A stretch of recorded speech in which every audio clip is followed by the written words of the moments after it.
دوستانو لکه څنګه چې پرون موږ یو ویلاګ کړی و چې په پېښور کې یو ډېر ګنده بوټی، یو ډېر وحشت، یو بتمار، یو قلنګمار چې ملک ادم خان به ځان ته وایي خو په اصل کې ادمي باندې مشهور و، هغه د پېښور او د پنډۍ پولیسو سنبال کړ، د سړیتوب کار یې کړی دی. او په دې سلسله کې موږ ایس ایس پی اپریشن مسعود بنګش ته مبارکي ورکوو او په دې کې سی سی پی او میا سعید له مبارکي ورکوو.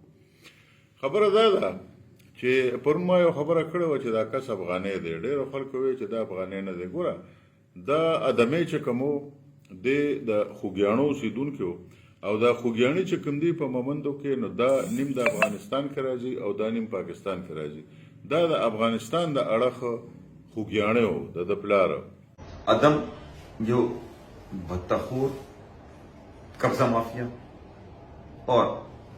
पेशावर खारियाना था और इवन पुलिस वालों था धमकियानों वाल ये सिलसिला जारी करा हुआ भी हवाले सरा डेर अरसे ना भी खुशी हूँ और बार बार वार्निंग को सरेंडर शाह बार हल अन की दो परूनी कार्रवाई के कल पुलिस बाकेंट हो रही दो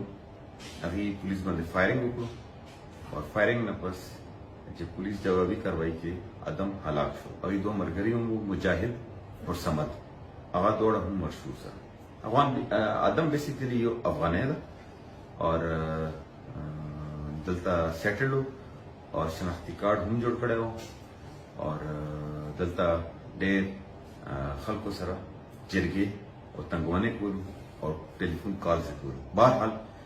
अल्लाह रब्बुल इज्जत फजल करम सरा पेशावर पुलिस को वट कामयाबी हासिल करो मुसीसीपीओ से लीडरशिप की वो कामयाबी तगमजन यू और इंशाअल्लाह द पेशावर वजदा बतखोर कब्जा माफिया न वो बिल्कुल फ्री कहू بیا دوی پېښور ته راغلل او په پېښور کې ځان له دلته په پیسو باندې شناختي کارډونه جوړ کړل او دا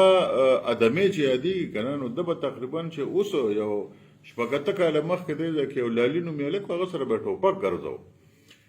او اوس د هغې نه پس بیا دې دونه را مشهور شو چې په پېښور کې د خلکو نه قلنګونه اخیستله، اجرتي قاتلو په پیسو باندې مړي کوله، د خلکو نه ځمکې نیوله، خلکو له پمپونه سوځوله، خلکو له کارخانې سوځوله او ځان له په کروڑونو روپو باندې ګاډي اخیستې وو، ځان له ټوپکې اخیستې وې، ځان له په لکونو روپو لیسنسونه جوړ کړو په اسلام آباد کې پروت و. په دغه ورځ هم چې په وا کیمپ کې دی وجه نو د پولیسو پارټي ورپسې لاړه او 3 ځله ورته وویل چې هلکه ته سرنډر شه. خو ده خو ویل چې وروره ده خو اسم نه منل که نه، ده خو ویل چې لکه بس په ځمکه باندې صرف یو ځای یم او زه خدای یم. نو د هغې نه پسې بیا په پولیسو ډزې کړي دي او پولیسو بیا سنبال کړی دی سره 2 مرګرو هغه یو پکې زخمي دی. خبره دا ده چې ګوره ما پرون هم ټولو پښتنو ته ویل چې ګوره پښتنو د خدای او د رسول خاطرو کې تاسو په سړیتوب باندې ژوند تېروئ او دا کارونه مه کوئ لکه 200 روپۍ درله راشي او تاسو لکه د چیتې په شان اسمان تخپې ونیسئ چې یاره د اسمان موږ قبضه کړی دی. نو دا ګوره دا ادمۍ چې کوم دی نو دا خوشه تشه سړی و او چې پیسې وله راغې نو بیا کمې لوبې شروع کړې. بیا وروره د ادمي نه ادم شو، د ادم نه بیا ادم خان شو، د ادم خان نه بیا ملک ادم خان شو او اوس به بیا الحاج ادم خان جوړېده. نو داسې کار دی چې لکه ډېر د سړیتوب کار شوی دی. خو ما چې لکه څنګه پرونه د پېښور سی سی پی او میا سعید او ایس ایس پی اپریشن دې ټولو ته ما دا ویلي چې تاسو په پېښور کې تاسو ته ډېر لوی کار پاتې دی. پېښور به تاسو صفا کوئ. پېښور او شاوخوا علاقې په دې کې ډېر ګینګسټران پراته دي او وروره د غریبو خلکو ژوند دغه ځای کې ډېر زیات خراب دی. شوکې کېږي، ډاکې کېږي، د خلکو نه په زور خلک ښځې بوځي، پیسې تی علي، خلنګونه تی علي، تجارت په پېښور کې ګران شوی دی. نو وروره ایس ایس پی اپریشن مسعود بنګش صاحب او سی سی پی او میا سعید ته خواست دی چې تکړه شه دا ګنده بوټي ختم کا او چې په هره طریقه یې ختمه کړي.